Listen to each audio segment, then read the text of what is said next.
Okay, Assalamu alaikum, everyone. So good to be with all of you.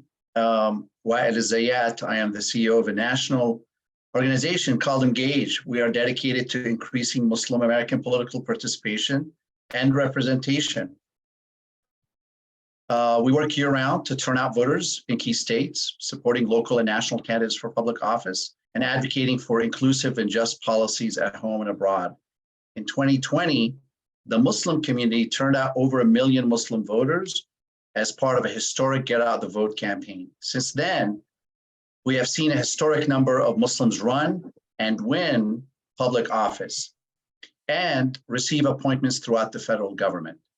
We are here today to ensure that the Muslim vote, once again, is counted and matters in advancing our collective interests of inclusion and justice. For the past 2 years, the eyes of the nation have turned back and looked at Georgia. And for the second time in 2 years, voters in this key state will choose their senator in a runoff election.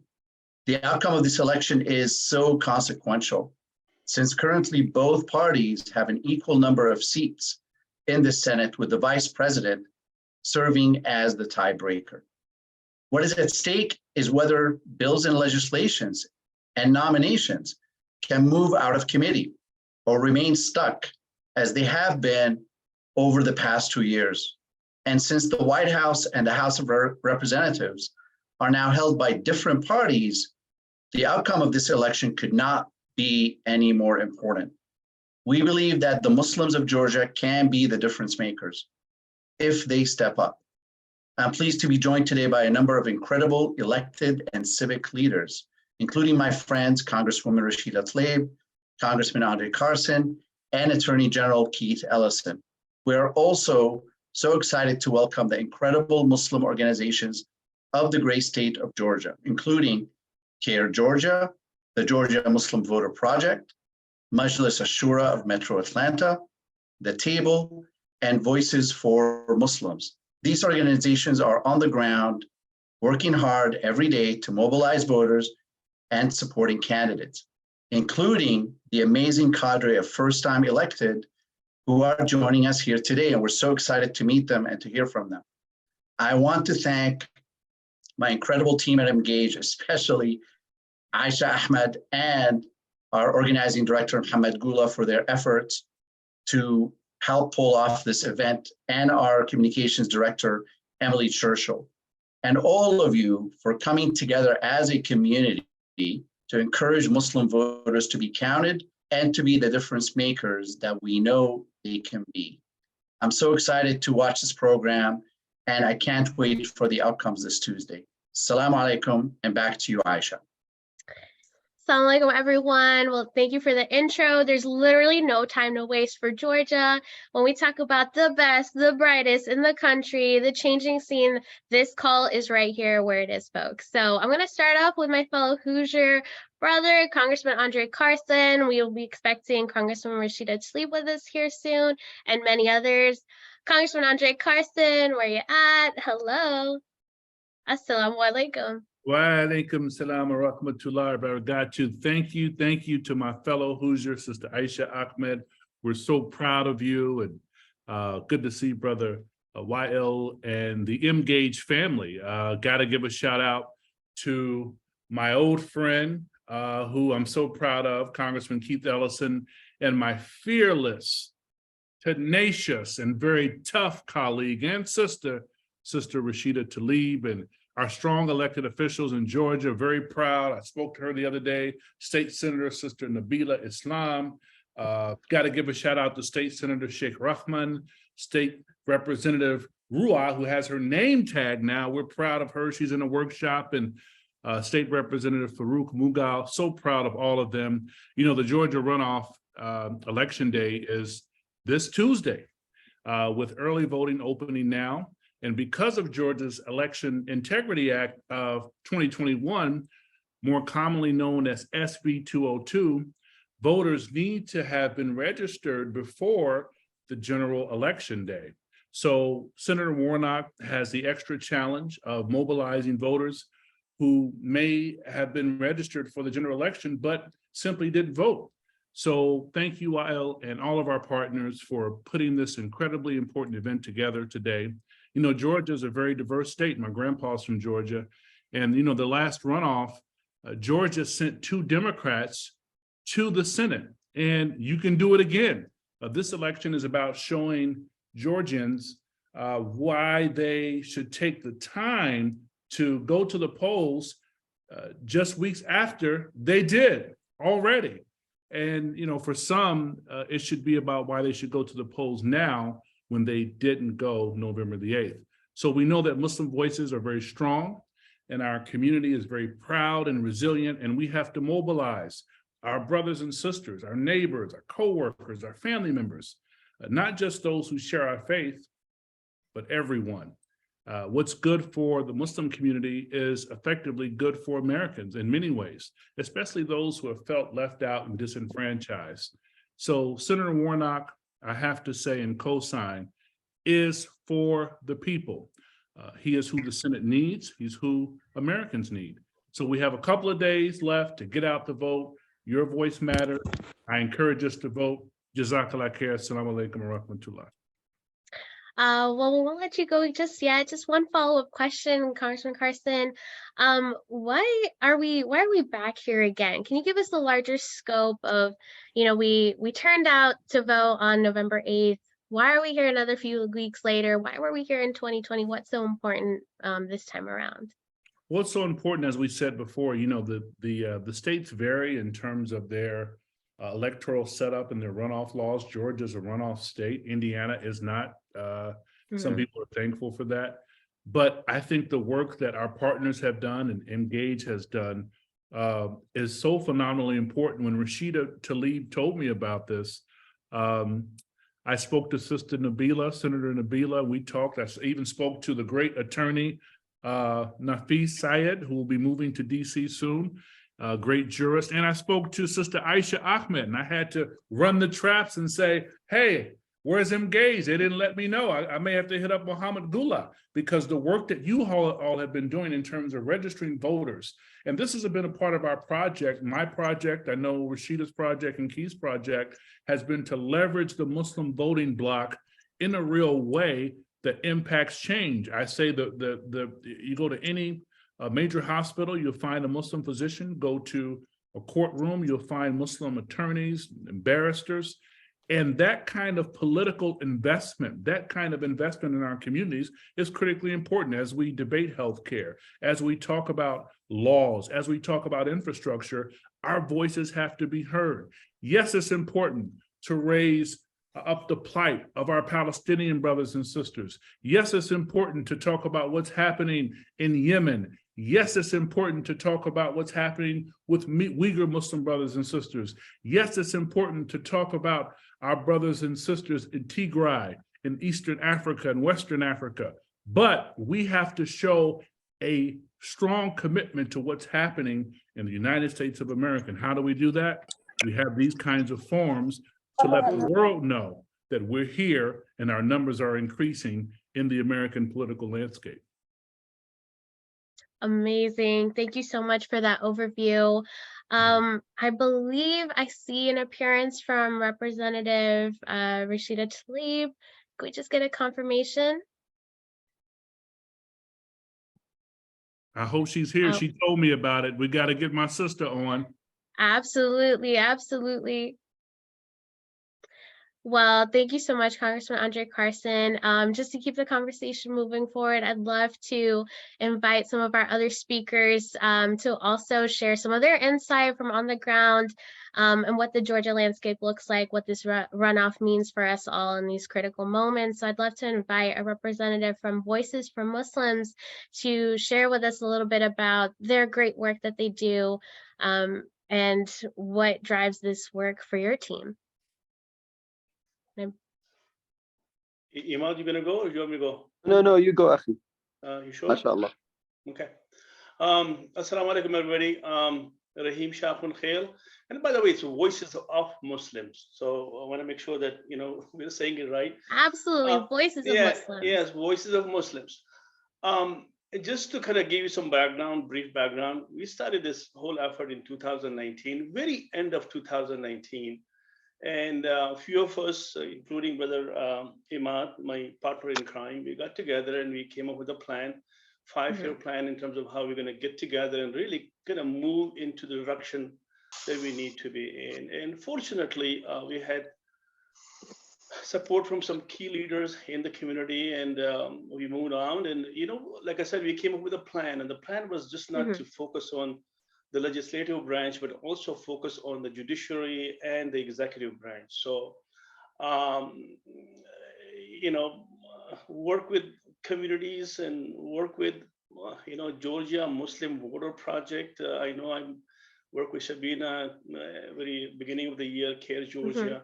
But most importantly, I think what we did was we really engaged our Islamic institutions. And the success that we had with these masajid, it was because most of the people who were part of the core group, they are big donors of all the Islamic institutions. So we were able to kind of penetrate the different masajids and kind of solicited their help. And mashallah, we were successful. The other thing that we did was that, you know, we give some people shut up call twos, because there are some people in every community who are troublemakers, and we give them a shut up call, back off, either become part of us or, you know, just go away.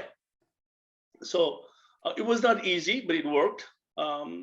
In 2020, mobilized people, Muslims from north of Georgia to south, east, west, mashallah. We saw the results. We supported 37 candidates from city, county, state, federal. 80% of them won. And then, mashallah, this year we have 4 candidates who won from Georgia, 2 in Senate, 2 in House. And our strategy really is simple. I mean, you know, we're using our financial strength. If nothing else, I'll put it down very simple. The financial strength that we have, how do we support these people? Because when we had a strategy call with the 5 candidates from Georgia, I made it very clear that, hey, don't tell me that you lost the election because of money. We'll give you money, whatever you need to get, whatever you need, we'll give you the money. We'll find the money somewhere, but we don't want to hear that you lost because of the money. And I'm hoping that the candidates realize that they got more money than they had asked for. Going forward, for 2024, we have already identified 7 additional candidates that we think are capable. We'll work with them in 2023, and hopefully they will run in 2024. Now, these 7 candidates are Muslim candidates, by the way. And they go from Board of Education to, you know, the county commissioners and state level. You know, we're blessed in a way that we have some people who have committed. We believe this is a financial investment in our future generation. Yeah.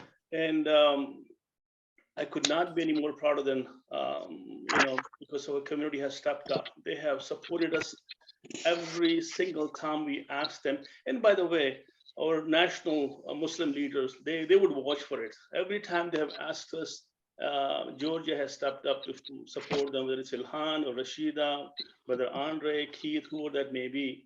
But in 2022, again, 27 candidates and 19 of them have won so far. So we continue to do the work. And I'm very thankful to the Georgia Muslim Voter Project people. I mean, they really do some really great work. CAIR.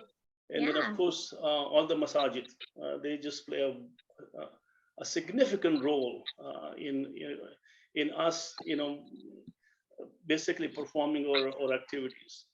I'll close it there. And if there are any questions at the end, I'll be more than happy to answer them. Thank you so much, Brother Rahim, for all the work and building the infrastructure and putting the financial investment as well to really take these wonderful elected officials, our entire community forward.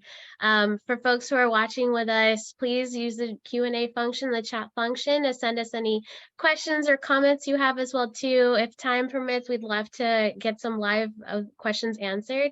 Thank you so much. And that was a great transition because I'm going to turn it over to the folks, the actual boots on the ground that are putting out the work day in, day night. We have so much to thank them for. So Georgia Muslim Voter Project and CAIR Georgia, this is your show. Take it away. Thank you. And assalamu alaikum. My name is Shafina Kabani, and I'm the executive director of the Georgia Muslim Voter Project, or GAMVP, as we like to call it for short. The mission of GAMVP, which is a 501c3 nonpartisan organization, is to build power for and to amplify the voices of Georgia's diverse Muslim communities through voter registration drives, voter education sessions, get out the vote campaigns, policy advocacy, and other active forms of civic engagement. GAMVP was founded in 2015 in response to growing anti-Muslim rhetoric that was prevalent in mainstream politics and low rates of civic engagement in the Georgia Muslim communities at the time. This isn't because our communities were apathetic, but because political leaders and voter organizations were overlooking our communities. They weren't knocking on our doors. They weren't calling or sending us text messages. Nobody was visiting us at our masjids and community centers. Our communities were not getting the resources and education they needed to be empowered voters. Muslim community organizers like our founder, Aisha Yaqub, knew we deserved better and that something had to change.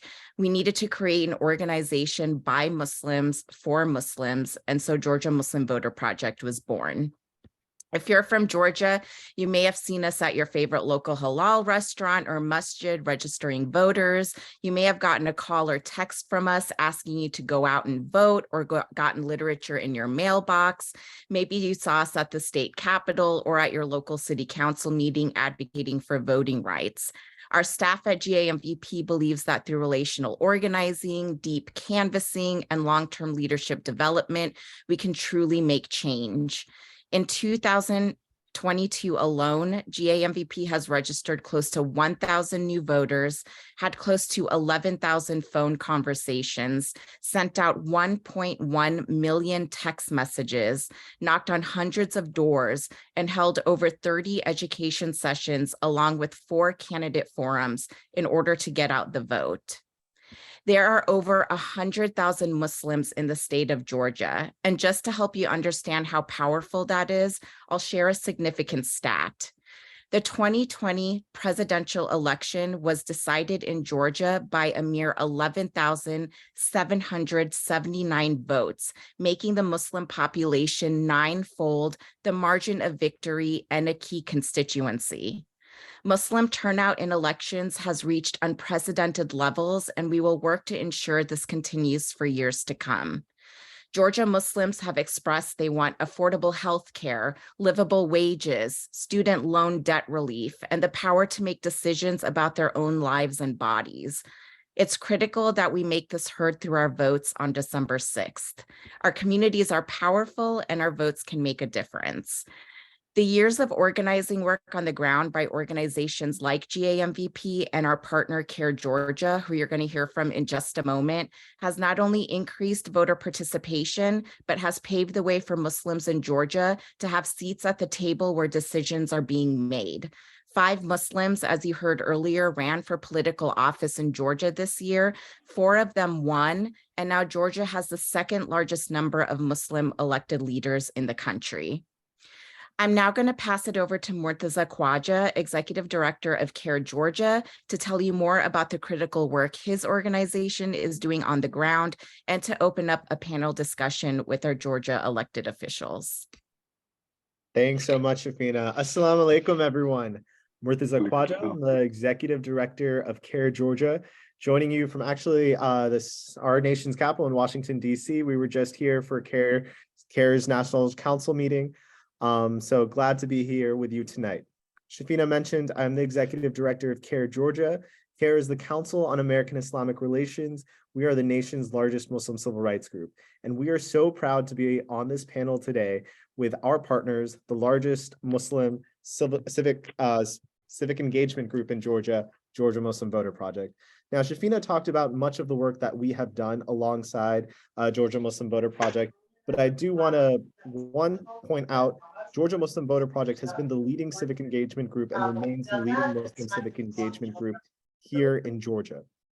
We have partnered with them and taken their lead in making sure we're engaging with voters, educating voters on what is on the ballot, who is on the ballot, so that when they do go out to vote, they're making the most informed decision.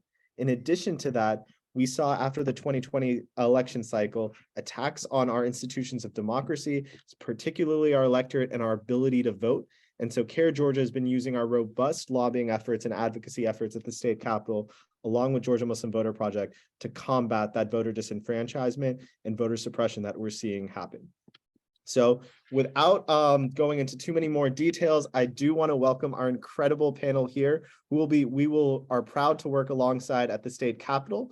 I'm going to do one by one, inshallah, and then we'll go kick off into our questions. So first, I want to welcome the first Muslim ever elected to the Georgia State Legislature, our dear friend and dear partner, Senator Sheikh Rahman. Senator Rahman, it's a wonderful privilege to have you on tonight.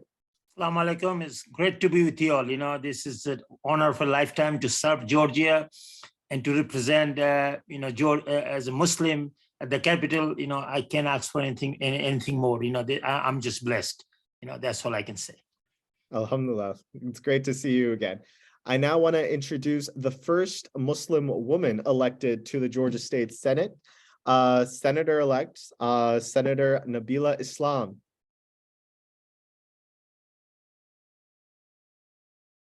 Nabilah may not be on the call right now, so inshallah she's going to be able to join us. Introducing my dear colleague at CAIR Georgia when I first started back in 2017, and the first Georgia Muslim elected to the Georgia State House, Representative-elect Ruwa Romman. Hey, Assalamualaikum. Thanks for having me. Hey, wa alaikum assalam. Looking forward to having you here. And the first Georgia male elected to the Georgia State House, Representative Mughal, Furooq Mughal. It's a pleasure to have you. Assalamu alaikum. Glad to be here. Wa alaikum assalam. It's a pleasure to have all of you. Thank you all for joining. So we're just going to go right into our questions for tonight. This is gonna be one question for all of you, but please feel free to also make a discussion amongst yourselves. We want to make sure we have time and space for everyone to participate. So all of you were involved in campaigning. For two of you, it was your first campaign. Can you talk to our viewers a little bit about what you saw in your districts amongst the communities while you were campaigning during this general election?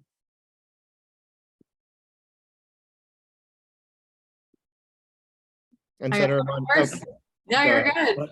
No, go ahead. I guess Ruwa should go ahead because, you know, she had really campaigned hard. I did not have any, general, election opponents. So I didn't have to do it, but I make sure I can tell you one thing. I think it's probably a little easier for her or Furooq or, or Nabilah to go knock at the door, because I think there was some barrier before. As a Muslim, wasn't always easy, but I think after I get elected, it became a lot easier for me to reach out to folks. I'm sure that helped them too. So that's all I have to say. Yeah, it was a very intense year for us with a big governor's race happening, a bunch of statewide races happening. And so in my race, we had a much more competitive primary than a general, just by the nature of my district. And then Furooq kind of had the opposite. So I'll let him talk a little bit about that. But for us, we made a point to focus on field. We knocked 15,000 doors in a relatively widespread suburban area with some very hard to reach apartments. And what was really fascinating was that, when we started this out, we had core values of making sure everyone had access to public education and good quality public education, making sure people had access to healthcare, good paying jobs that were able to support our small businesses and protect our right to vote. And when we knocked on those doors, that's exactly what people told us. And so as we talked to more people, we actually used that as an opportunity to increase our policy platform coverage and make sure that we are tracking what our constituents needed, so that when I got elected, we already know what we want to pursue in this upcoming session, because the people on the ground told us when we went and knocked on their doors. But yeah, I mean, knocking doors was really, really important for us in order for us to know that.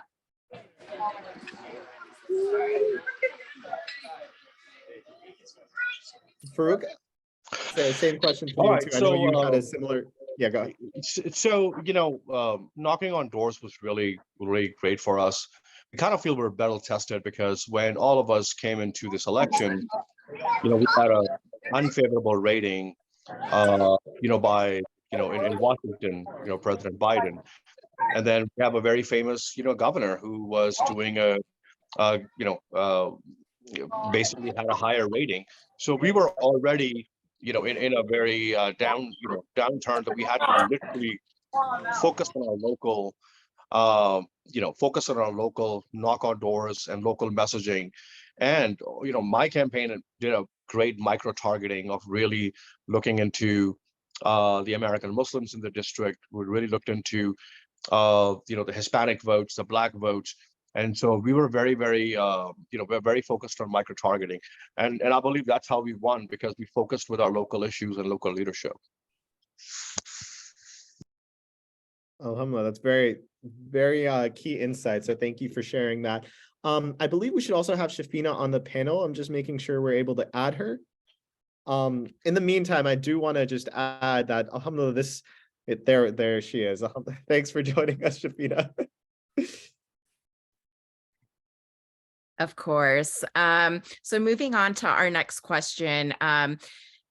I know a lot of voters in Georgia are starting to, or have been experiencing voter fatigue and apathy. And I think there's negative ads on both sides of the aisle, and sometimes that can also be a little dissuasive to voters.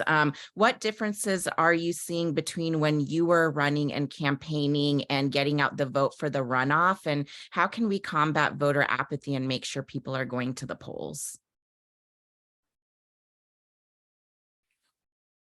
Let me explain this one to you real quick. See, people have to understand, average folk don't understand how the system works. Just like what we do in the state Senate, even US Senate, the same thing. We get a 50-50 Senate split right now with the president. Just one extra senator, US Senator, we're going to make a huge difference, because the committee structure, the way the committee works, any bill or resolution you propose has to go through the committee. If this one committee member just don't want to, vote for it or whatever it is, you just can't pass anything. So I think it's going to be so much important that one extra senator at the US, for President Biden, for the country, to make to pass the bill or resolution, whatever needed to function properly. The government, Republican, they're talking, so much nonsense right now. Sometimes, it's crazy. So we need to make sure the government function properly. In order to do that, we need to elect one more senator from our side, because as a Democrat, that's what I'm going to say. This is not, I understand, but the most important thing is the participation. I want Georgia Muslim to participate. Even if you don't vote for my party, I want to make sure our participation is more important than anything else. Whole country is looking at us, not only whole country, I'll say the whole world is looking at us. So we need to better participate. We need to go one more time, and I urge you, and I beg you, and I'll do whatever it takes. Please, please, please go show up and vote.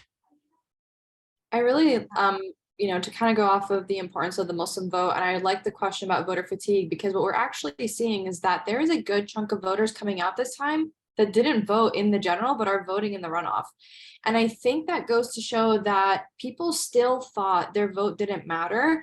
And then they saw how close it was, and they went, oh my gosh, this actually really did matter. And what I really want people to understand is that, yes, this system has a lot of problems. This system is not the only way to make change happen, but this is a system that does exist. And if you don't care about politics, I promise you politics cares about you. And I think we're seeing that in the runoff. I think a lot of people dismissed one candidate over the other, or just assumed their candidate would win, not realizing that Georgia will continue to be a very close state, and it will continue to be what's called a turnout state, meaning that we're not really blue, we're not really red. We are destined, but we will be led by whoever we show up for. And so, I really hope that people understand their impact a little bit more, the impact of their vote. But I also hope that this shows them the importance of also mobilizing during off years and building the kind of infrastructure where you can go into a primary and vote for a candidate that you really, really want instead of a candidate that you hate a little bit less than the other one. Thank you. And just really quickly before we go on to the other elected officials, just wanted to note that Nabilah Islam has also joined us on this panel. So welcome, Nabilah. Yes, of course. Thank you for having me. And just real quick to Ruwa's point, and just to add, like, there's less noise now. And so I think with this decentralized approach of all these organizations really tapping into the Muslim community and investing in hyper investing in our community has given us more time to think about these candidates. And I feel like it's working, right? There's more enthusiasm, more momentum for one candidate over the other, in my opinion. And so, but at the end of the day, if you're not at the table, you're on the menu. And so, you know, your vote is your superpower. Make sure you and your family go out to vote.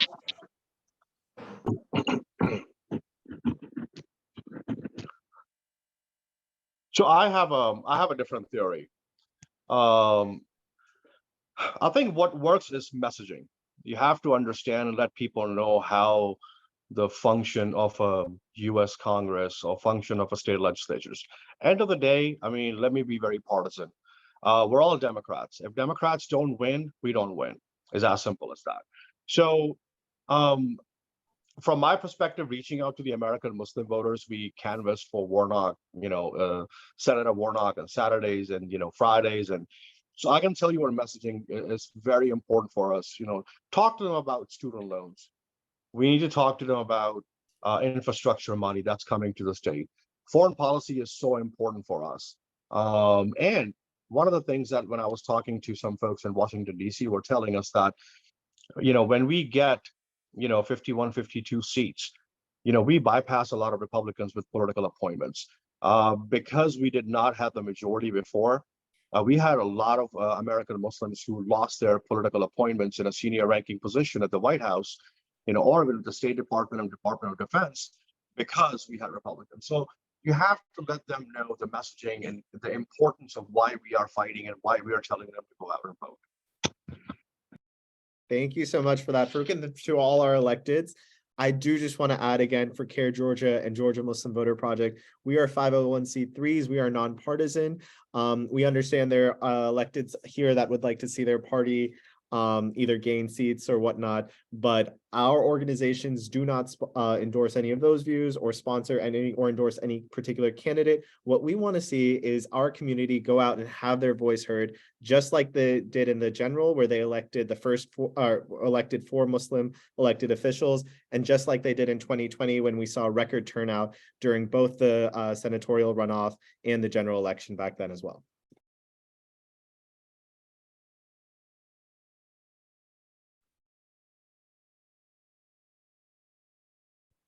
And I think before we move on, we just have one last question. What are the next steps? What should Georgia Muslims be doing now, and how do we move forward? First of all, if people already voted. I was like, okay, so you. I'm sorry. It's okay?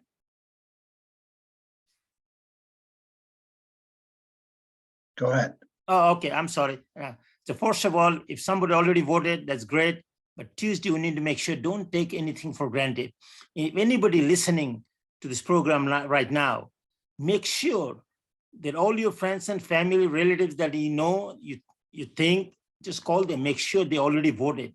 If they haven't voted, that's the first thing you need to do. We cannot afford to miss one single vote. This is a must. And then you do whatever you want to do. Just don't just guess that your friends and relatives already voted. If they haven't voted, please call. Make sure, send it, let them go to the poll. Okay, thank you. Hey, this is Nabilah. I wanted to add that, like, at this point, I think relational organizing is really impactful. So, reaching out to your immediate loved ones, your cousins, family members, and really utilizing WhatsApp as well to remind people to go out and vote. You can reach out to, different, well, I was going to say you can reach out to the masajids, but it's Tuesday. But anyways, I mean, you can still reach out to folks via WhatsApp and text them as well. And then I will be texting. There's something called L2 data that candidates or organizations can buy. And I have found out all the Muslims in my district. So I'll be texting them to remind them to go to vote on Tuesday. So that's something that I'll personally be doing, but everyone else should be just reaching out to their loved ones at this point, making sure they go out and vote.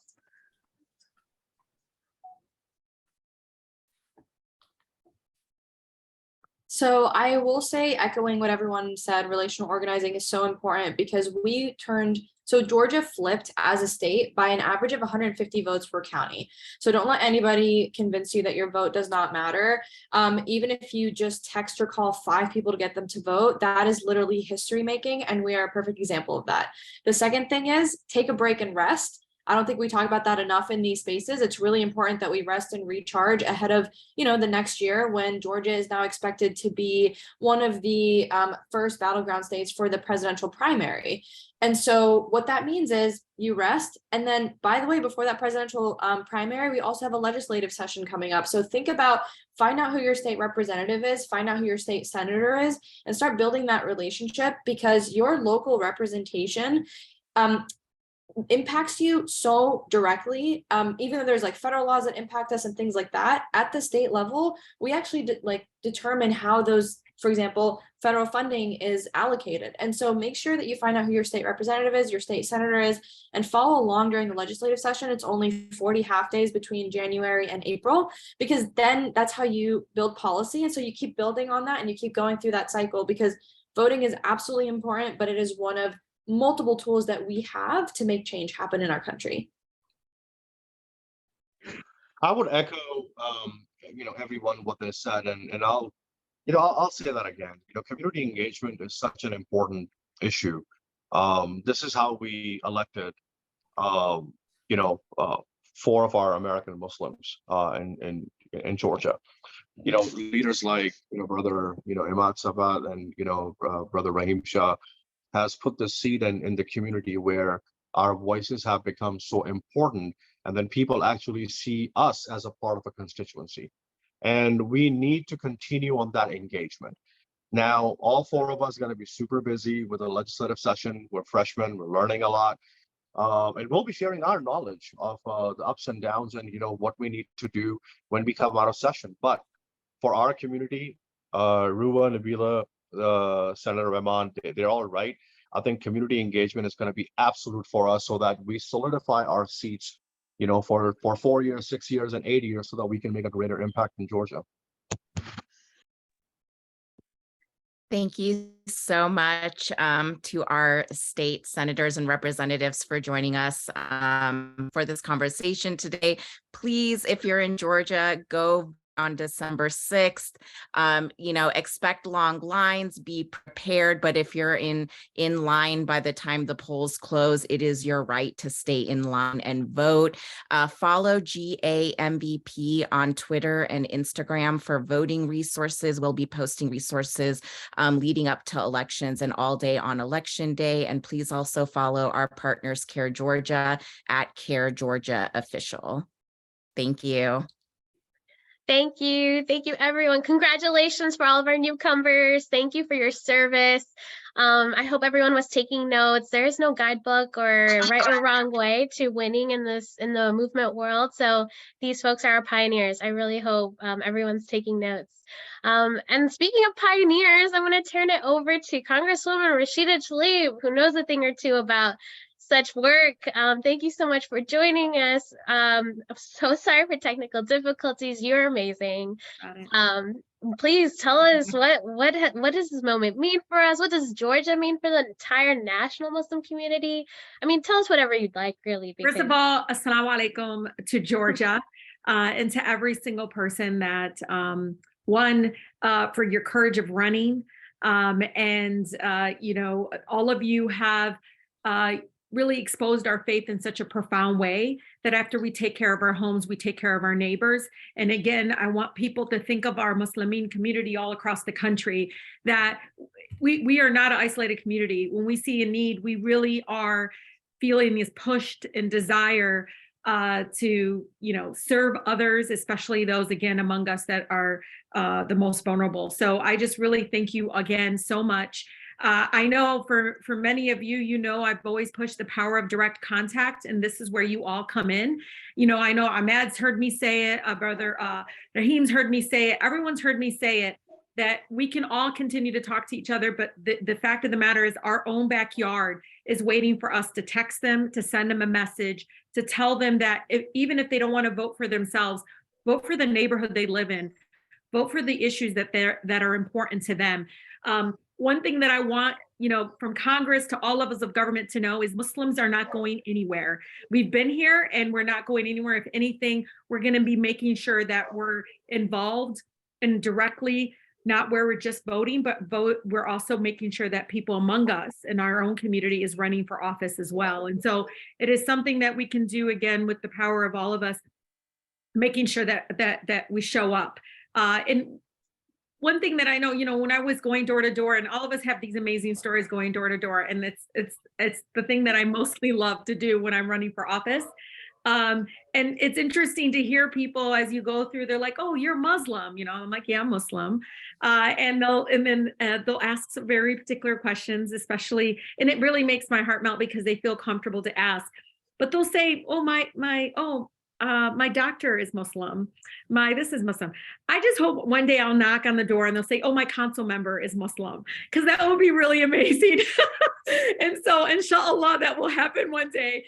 Where I did run into somebody saying their mechanic was Muslim, which was really nice. But I just want you all to know, especially in Georgia and your communities across the state, I just don't want us forgotten. Like, you are part of a really historic movement. And listen, all these candidates are not our destination. I hear Working Families Party say this all the time. President Biden, these candidates, the governors, the senator, they're not our destination. Our destination is making sure that we're at the table when they're talking about policy that impacts us. Our destination is making sure that, again, our children are never, ever, ever afraid to be unapologetically themselves and proud Muslims in our country. So for me, many of these elections are doors that need to be open. We're going to knock on the doors. We're going to make sure the door is open. It's really unbelievable sometimes, though, when we do have candidates that don't ever want to open the door for people like us. And so that's why I always tell people, be driven by the issues and your values, of course, but making sure that we're opening the doors and we're moving forward and making sure that we're at the table.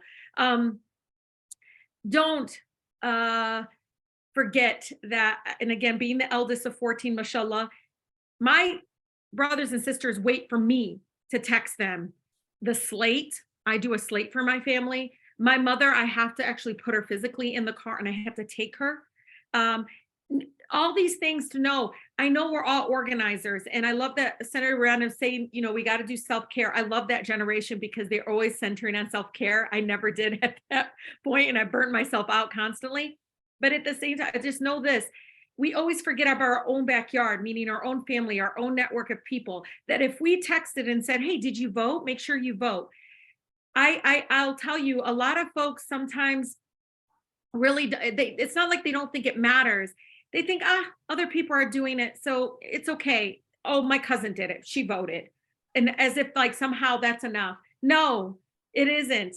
When we can show the numbers of people, especially because they do, of our community coming out, then when we talk about issues that matter to us, they will listen and actually see us. And it's unfortunate that's how just it works, but our democracy is inclusive, but it has to be it's inclusive, but we actually have to take advantage of it. And that's when we all have to come out and vote up and down the ballot. And again, with this special coming up, again, I know, and I'm so proud because a couple of members of Congress have told me, I have a small Somali community in Utah that came out and they made phone calls for me, Rashida. And like, it makes me so proud, even though they think we're all related, they think all Muslims are related. It's very funny, but it makes me proud when I can hear my colleagues from all across the country tell me, oh, this small masjid, invited me to come in and all this stuff. It's just amazing. When Congresswoman Katie Porter had for the first time a congressional town hall at a masjid, mashallah, because she wanted people to be able to come into the town hall. This is our destination, ya Jama'ah. It's not the candidates only. It's for us to be part of inclusive democracy that actually sees and hears us in a way that's very transformative. So I just don't want us to be forgotten. And, you know, I can talk about all kinds of things. I can talk about MENA on the census. I can talk about the Muslim ban and what that felt like and how it impacted, again, generations right now in many communities that were left out. But I know that many of you are ambassadors. You're the people on the ground. And I need you all to at least reach out to 5-10 people and tell them I need you to reach out to other people and making sure they go out to vote, because I just want folks to see, mashallah, like, oh, this is what happened. Because when President Barack Hussein Obama got elected in 2008, when I heard that 17% of Muslim, first-time Muslim voters came out, 17%, it was a number we kept hammering, right? Well, we kept hammering so people wouldn't forget. I want, mashallah, inshallah, inshallah. I want Georgia to be like, oh my God, the Muslims came out like 10%, 15% more than they did last time around. That is our destination of showing that we care and that we're taking care of the community and neighborhood that we live in. And that means doing it through the ballot box. And I'll say this, and it's always there. None of our candidates are perfect. I'm not perfect, none of them. But that shouldn't be the reason that we stay home. The reason we stay home is how do we move our community forward? And again, we're going to be left behind and we're going to be going backwards if we're not actually participating.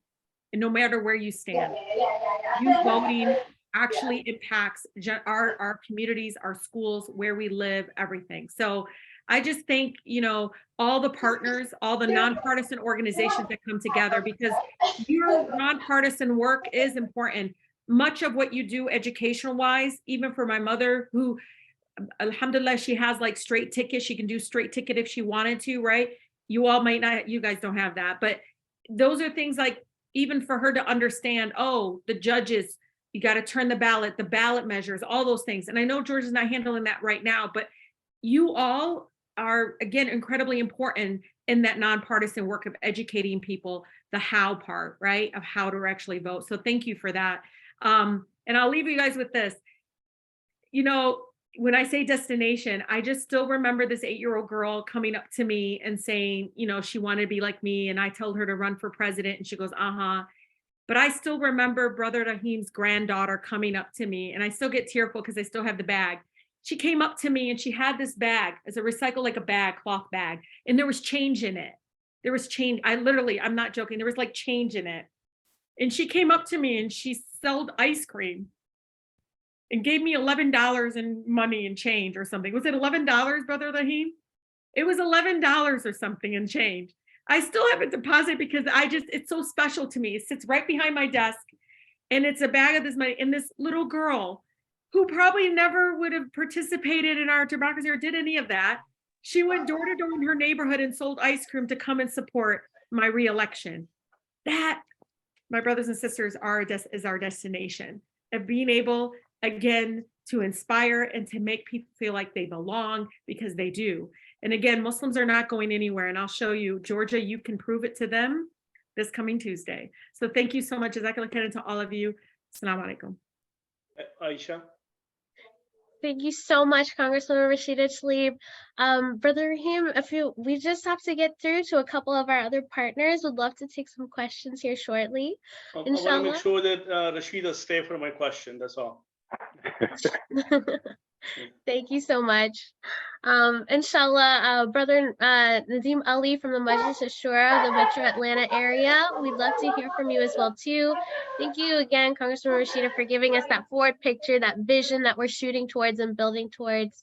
We want to hear from now the Majlis as well too, on what brings us to this moment, and from a spiritual perspective as well too, what does this moment mean for the Muslim community? Alhamdulillah. Want to thank, again, Emerge and the Georgia Muslim Voter Project for inviting us. But we have always encouraged the Muslims that if we're going to be here, we need to be here and be active in all aspects of American society. And so we've been encouraging our parishioners, our members, to be politically active. We've been given sermons geared towards the importance of the lawfulness of voting, supported voter registration drives, and have allowed organizations to come and register people to vote after Juma, communicated the importance of fully, again, participating in the society. Because, again, all the prophets have dealt with the political structures of their time. And you'll get the Prophet Yusuf, peace be upon him. He served in a very high position during his time. And even though Senator Warnock is a Christian minister, he has been actively seeking the Muslim vote. He visited masajid, and he has been very genuine about being senator for all Georgians. So again, the message that we try to give through the Majlis is that, again, we have to be politically active. Otherwise, we can pray all day, but we'll get preyed upon if we don't get involved in helping to change some of the legislation that's particularly prejudicial towards the Muslim community.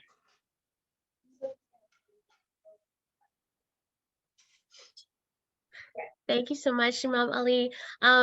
You've probably seen a couple cycles as well too of Georgia elections as well.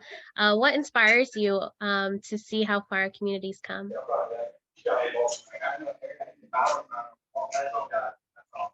Is that next question for me? Yes, please. Yes, it inspires me. I mean, at one time, a lot of Muslims didn't vote. And so what we recognize is that when we don't vote, then we get people. I'm old enough to, I remember Reagan, okay, but I'm also old enough to remember Kennedy and, the Johnson administration.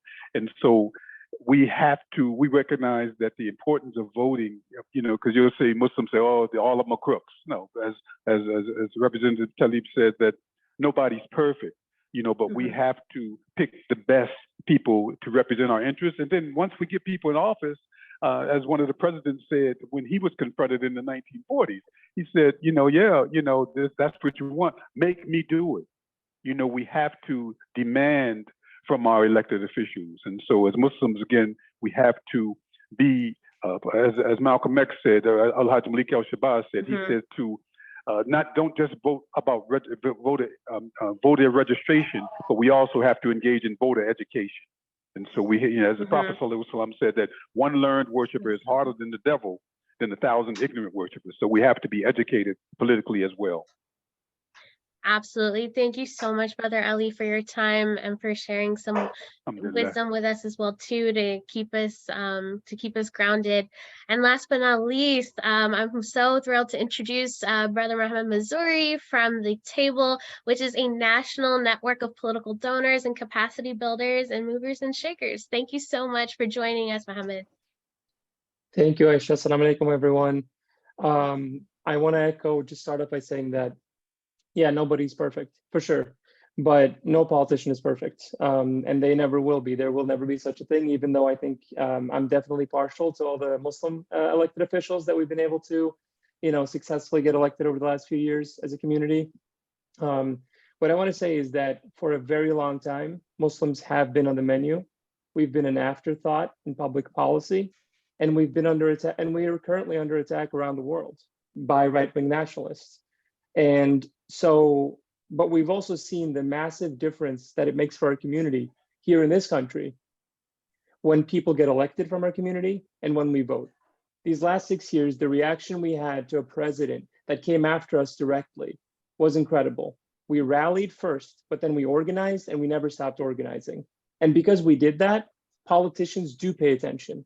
And right now, yes, it's one party in particular that's paying attention, and they're far from where we want them to be. There's so much more work to be done, but we've come so far in pushing the Democratic Party to care about our policies, to care about issues that impact our community here and around the world. So when elected officials tell you that voting matters, especially from our community, it's 100% true, because every single person in politics who wins an election, the party pay attention to demographics. They know who votes and who can impact close elections, and they care about that. They care about that not just for the national stuff, because when Georgia elects Senator Warnock on Tuesday and re-elects him, that muscle that our community is going to exercise in voting, they're going to do that again for city council seats and for other seats. And those seats, we're talking about 300 people potentially voting, 5,000, they're a smaller number, but their impact is massive. So we have to activate our community for that reason, because our impact isn't just this election, it will impact elections down the line, and it will help our community for generations to come here and around the world. So I just want to shout out all the great work that's been happening in Georgia over the last few years. And they've set an incredible blueprint, truly, both from a civic advocacy perspective with their nonprofits, but also the incredible elected officials and political donors who have really come together and just done a phenomenal job of showing like this is what happens when you pull your resources together, you work together, and you set records like they did this year by now having 4 elected officials in their state legislature. It's incredible. So thank you for everything that you're doing to saving our democracy in 2020, and then now adding, re-electing Senator Warnock on Tuesday. Keep texting all your friends and family and do this amazing work. Thank you for having us.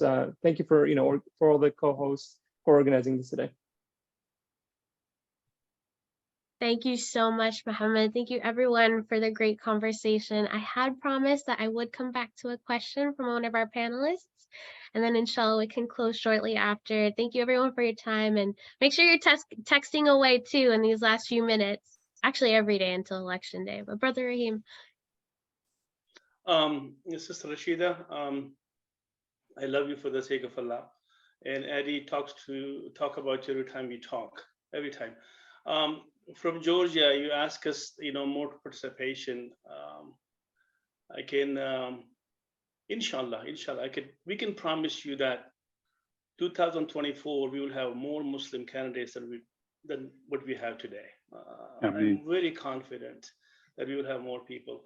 But I need your advice on something.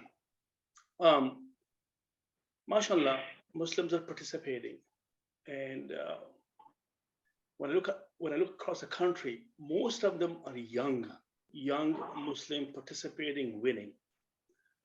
My fear is, how do we make sure that these young people, the title, whether it's a commissioner or mayor or senator or state rep, does not go through their head and they forget their roots.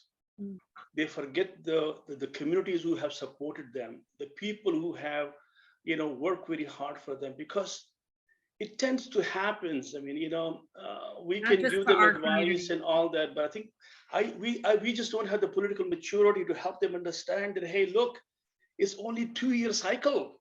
You're gonna come back, and you're gonna have to work with the same people, the same community, and I'm afraid that because of their maybe lack of experience, but how do we make sure that we keep pounding that message in their head that don't forget their roots, don't forget your support, don't forget the people who have kind of brought you where you are.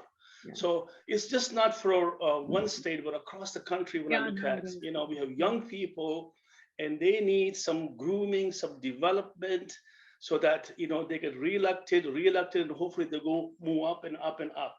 So any advice you can share with us from your experience? So Brother Rahim, I have a campaign school that I do now, because some people think like if I touch them that somehow they'll win. That's not how it works, but I'll teach them what I've learned very early on, being the first Muslima elected in the Michigan legislature, and then on all through my door-to-door. I mean, to this day, a lot of my residents struggle to even be able to pronounce my name, but they remember my work, right? So got to go out there, outwork the hate, get all that done. So through the campaign school, Brother Rahim, even then, helping other people get elected at the local level, I've been incredibly disappointed, right? On various votes and people kind of swaying away from, I thought, shared values that many of us have in our communities with the particular candidates. But I'll tell you, Brother Rahim, this is a struggle in the Black, Latino, the Jewish, all the other communities who have various candidates that maybe they've built up or uplifted to run for office, and then something happens where the bubble of politics, maybe in the legislature or in at the Capitol, it can lead folks to be more in love with the title than in love with the work and the community they represent. I know for me, I've given the green light to my team of if I ever start really loving this place, because I don't, if I do, then you got to make you that means something's wrong, and checking it, because it is something of a broken system that does leave a lot of us out, doesn't include us, and having access to making some sort of transformative or meaningful change. But Brother Rahim, not every single person that runs for office are we going to be able to keep them rooted. And hopefully it's people that if there's a way to do it, it's surrounding them and not giving up and giving them grace. So it is overwhelming, and it is something incredibly lonely, even though you're around people so much. It's incredibly lonely being in office and running for office. I don't know how to explain it until people actually do it. And then they're like, oh my God, I remember Rashida Tlaib saying that. But it is something that is so incredibly difficult, because you're dealing with so many different kinds of folks and establishment that wasn't really built for people like us. It just wasn't. These are structures and institutions that have never had people like us in them, in the way of truly being ourselves. But Brother Rahim, just try your best not to give up on them, surround them. I am blessed, alhamdulillah, like I am surrounded by people that I've done community organizing with, worked at nonprofit organizations with. These are people that have come with me from the organizing days. And like I tell Larissa, if she leaves me, I'll leave. And she's been with me since the state legislative days, but she believes in the model of the service centers that I started. She believes in the day-to-day, believes I have to come home every week. And she's a person that tells all my DC staff, Rashida needs to come home every week after votes and be with the community, because that's just what, fuels me. But Brother Rahim, not everyone will you be able to save them from being swallowed up by, whatever that's going on in their minds of this job. I'll tell you, I've seen people move away and then they'll come back if we continue to keep some sort of pathway for them to do that. But Brother Rahim, we're all going to get disappointed from even our own candidates, people among our community. We just don't let them win. We can just pick up and get more of our folks there that you're going to be proud of, Brother Rahim, and proud to introduce your granddaughter to.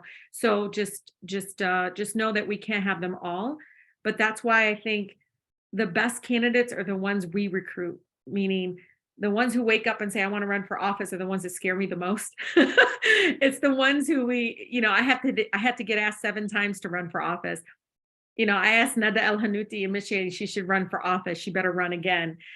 So it is something of to watch. Is you're going to see a spark in someone, encourage them to run. Don't wait for somebody in our community to decide to do it themselves. Find people in our community, encourage them that are really rooted and won't sell us out. Thank you. Thank you so much. Thank you so much, Congresswoman.